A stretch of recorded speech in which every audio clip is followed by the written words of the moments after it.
पण भीती मात्र एका गोष्टीची वाटते की जेव्हा 20 तारखेला लाठीचार्ज झाला त्याच्या 2 दिवस आधीच तिथे ज्या पोलिसांच्या गाड्या होत्या तुटलेल्या फुटलेल्या त्या मुद्दामून आणून ठेवल्या होत्या, दगडं ठेवली होती। नीटचा प्रश्न तर सगळ्यांचा आहेच, पण नीट हा एक मुद्दा झाला। जसं मी मगाशी म्हटलं की कुठे ना कुठेतरी कोणीतरी जातीच्या दाखल्यामध्ये अधिकाऱ्यांनी त्यांना त्रास दिलेला असतो, तहसीलदारली वडिलांना त्रास दिलेला असतो, पोलिसांनी कुठेतरी गाडी अडवलेली असते, नाहीतर ॲडमिशन नीट चांगल्या कॉलेजमध्ये होत नाहीत, फी मोठ्या प्रमाणात घेतली जाते, खर्च वाढत चाललेले आहेत, नोकऱ्या मिळत नाहीत। हा सगळा राग आता बाहेर निघायला लागला। मागील 1 महिन्यापासून जंतर मंतरवरती दिल्लीमध्ये सध्या आंदोलन सुरू आहे। आंदोलनाचा विषय नीट, मात्र सोनम वांगचुक यांनी हे उपोषण सोडलं आहे, त्याच्यामुळे आंदोलनाला वेगळं वळण लागते की काय। त्याचबरोबर या आंदोलनाला असंख्य नेते मंडळी, आमदार, खासदार भेटी देत आहेत। महाराष्ट्रातून रोहित पवार यांनी देखील आंदोलनस्थळी भेट दिली। आता दिल्लीमध्ये आहोत, रात्रीचे 2 वाजले आहेत। सर, तुम्ही आंदोलनस्थळी गेला होतात, नक्की काय परिस्थिती? नाही, दुपारी गेलो होतो आणि आत्ताही जाऊन आलो, तुम्ही सुद्धा तिथे होता।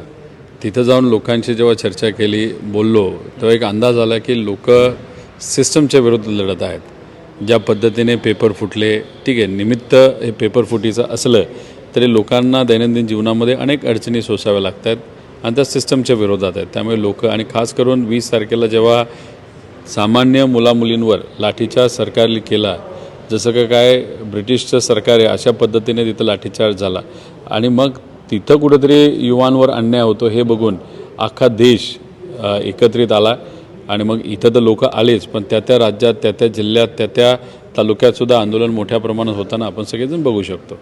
खरं तर बघू शकतो की शेतकऱ्यांनी आंदोलन केलं, त्याच्यानंतर खेळाडूंनी आंदोलन केलं, मात्र हे विद्यार्थ्यांनी 26 दिवसाच्या आतमध्ये सरकारला त्यांची भूमिका घेण्यास भाग पाडलं आहे। खरं ही तरुणाईची शक्ती आहे। त्याच्यानंतर पंतप्रधान नरेंद्र मोदींनी त्यांच्याच इंस्टाग्रामवरती एक व्हिडिओ जारी केला, त्याच्यानंतर त्याचे देखील व्ह्यूज वाढले। मग सरकार राजीनामा घेईल का? कारण विद्यार्थ्यांची ती पहिली प्रमुख मागणी होती, त्याच्यावरून सगळं सुरू झालं। राजीनामा आधीच घ्यायला पाहिजे होता। बराच वेळ त्यांनी टाईमपास केला सरकारला, असं आम्हाला तिथं वाटतं। लोकांची भूमिका जर एवढी आक्रमक असेल तर मान्य करून लोकांच्या ज्या काही मागण्या आहेत त्या मागण्या लक्षात घेऊन राजीनामा आधी घ्यायला पाहिजे होता। अजून तो आत्तापर्यंत घेतला नाही, ते घेतील हे सांगता येणार नाही, पण भीती मात्र एका गोष्टीची वाटते की जेव्हा 20 तारखेला लाठीचार्ज झाला त्याच्या 2 दिवस आधीच तिथे ज्या पोलिसांच्या गाड्या होत्या तुटलेल्या फुटलेल्या त्या मुद्दामून आणून ठेवल्या होत्या, दगडं ठेवली होती। कुठं ना कुठंतरी एक असं दाखवायचं होतं की मुलांनी आमच्यावर दगडफेक केली आणि म्हणून आम्ही लाठीचार्ज केला, एक सेटअप करून ठेवला होता। पण मग मुलं हुशार आहेत, त्यांनी व्हिडिओ काढले, लोकांपर्यंत ते नेले।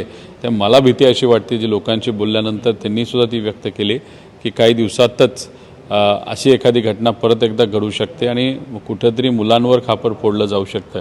आणि हा विषय जेव्हा कोर्टात जाईल तेव्हा या राज्यातले, देशातले जे सुप्रीम कोर्टचे चीफ जस्टिस आहेत ते तर युवांच्या विरोधात हे स्पष्टपणे त्या ठिकाणी आहे। त्यामुळे त्यांच्यासमोर हा विषय जेव्हा जाईल तेव्हा कदाचित ते निर्णय सरकारच्या बाजूने आणि या मुलांच्या विरोधात देऊ शकतील आणि मोठं आंदोलन जे उभं राहील त्याला कुठेतरी दबाव नाहीतर दडपशाहीच्या मार्गाने दाबण्याचा प्रयत्न सरकारकडनं केला जाईल आणि त्यात सुप्रीम कोर्टचे जे CJ ते सुद्धा त्याच्यामध्ये सामील असतील का काय अशी भीती वाटायला लागलेली आहे। महाराष्ट्रातून तिथे कोणी भेटलं, चर्चा केली, काही प्रश्न मांडले?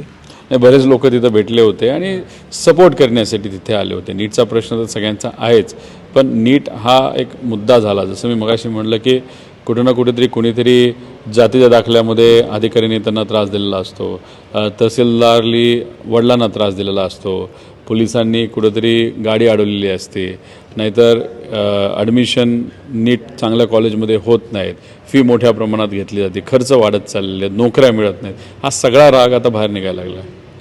हे होते रोहित पवार, ज्यांनी आपल्याशी आत्ता दिल्लीमध्ये संवाद साधला। ते देखील जंतर मंतरमध्ये जाऊन आले आणि तिथली परिस्थिती काय हे त्यांनी आपल्याला सांगितलं। व्हिडिओ जर्नलिस्ट ऋषिकेश प्रीतम पुरोहित, डिजिटल प्रभात, नवी दिल्ली।